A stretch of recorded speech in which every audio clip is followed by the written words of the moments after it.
Hi YouTube, Stephen again. Just coming to you today with a VR, my first VR for Pip's Pipery practices. And yeah, that's kind of a mouthful. Congratulations on the 300 plus subs. I really enjoy your videos. I like your easygoing attitude and the topics that you talk about. And so you had asked us to talk a little bit about a couple of passions that we have. Try to stay away from pipes and pipe smoking, which we all have in common, obviously. So I will talk just a little bit about my little calabash I'm smoking. My sister and brother-in-law went to Chicago recently.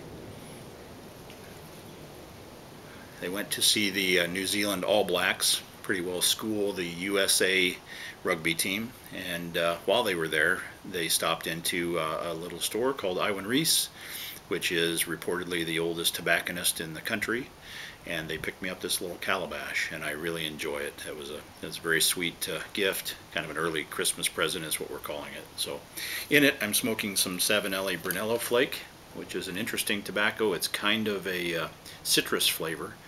It's got a real nice tin note, and I kind of enjoy smoking it. So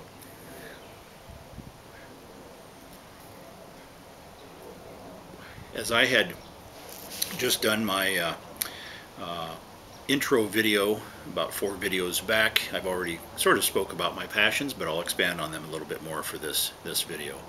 Obviously, with my bicycle sitting in the back there, I am very passionate about cycling. It is my vocation. I am a bicycle mechanic. I'm a full-time commuter. I don't own a car anymore, and I get around by bike all the time. The mechanics of the bicycle are the thing that interests me the most, obviously being a mechanic.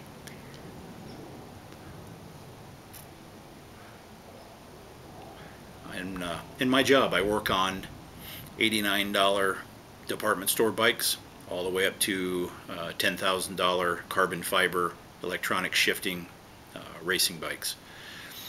Although the more expensive bike is more fun to ride and more efficient and more durable, the two machines really do the same thing. They propel you down the road and they give you a sense of freedom, which is the reason that I enjoy cycling so much.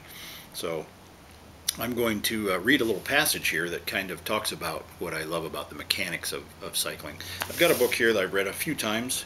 It's called The Immortal Class, Bike Messengers and the Cult of Human Power, with Travis Hugh Culley, who was a Chicago bicycle messenger, and he wrote about his experiences, and I thought that went perfect with my Iwan Reese calabash.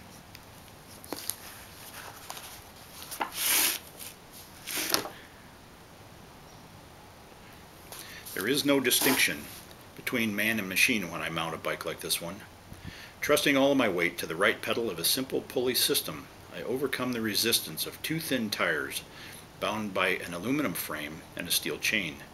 A small disc at the axle of the back wheel, slowly giving way to the force of my weight, holds the pressure taut against the chain. As I lean forward, the weight of my body pulls the cog around the rear axle, turning it 1 inch. The wheels, held tight by a matrix of metal spokes fixed to a hub, are pulled around a set of ball bearings by the torqued cog. 18 inches of rubber wheel crawls forward. My weight shifts from pedal to pedal, reversing the side-to-side tilt of the frame. Like a plucked guitar string, the sideways sway of the cycle is narrowed. Lateral motion is exchanged for speed. 10 yards, 1 block, 1 mile. This specific process repeats itself endlessly. The press and pull of my legs draw the chain around a disc attached to a set of crank arms and pedals.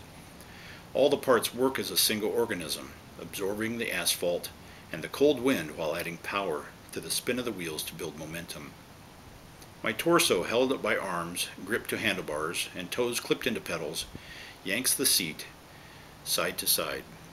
The bicycle and I shoot forward, going south into the loop as the Great Lake rolls to the east and another day begins in Chicago. As a bicycle mechanic, that's poetry. So that's kind of what I love about cycling. I like bike touring.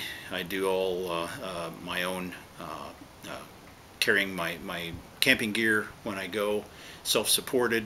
I've done a few weeks here and there just doing small bicycle tours, and that's the thing that interests me the most. I like that self-contained camping and seeing the sights on my own. The other passion I'll talk about today is reading, and that's why I brought the book. When I was a kid, we moved around a lot. I was always the new kid in the new school, and I had a problem. I could not read.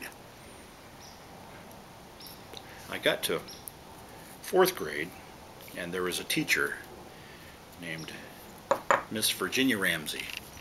I won't forget her name. I owe her everything. She took me aside and she said, "Son, you can't read, right? You can't read." And I said, "That's correct." I had been hiding it, lying, faking it as best I could, and she was on to me. She'd been doing this for a long time, and she saw right through my ruse. So she took me aside, tutored me a bit, and got me reading. There was a program in my neighborhood. Some of you might have experienced this. It was called the Bookmobile. It was a big bus that was loaded with books. It was a rolling library, and once a week it would come to our neighborhood. You could check out 6 books was the max, and I would check out 6 books about dinosaurs and snakes because I was a young fella that was very interested in that sort of thing, always interested in nature. So after doing that week after week after week, my love for reading took off, and it's been a lifelong passion of mine. I have a pretty extensive library. I collect books, nothing very expensive or anything like that, first editions or anything like that, but I tend to read things like adventure travel. I have been to the top of Mount Everest many times. I have seen loss, I have seen adventure, and I've never left my library.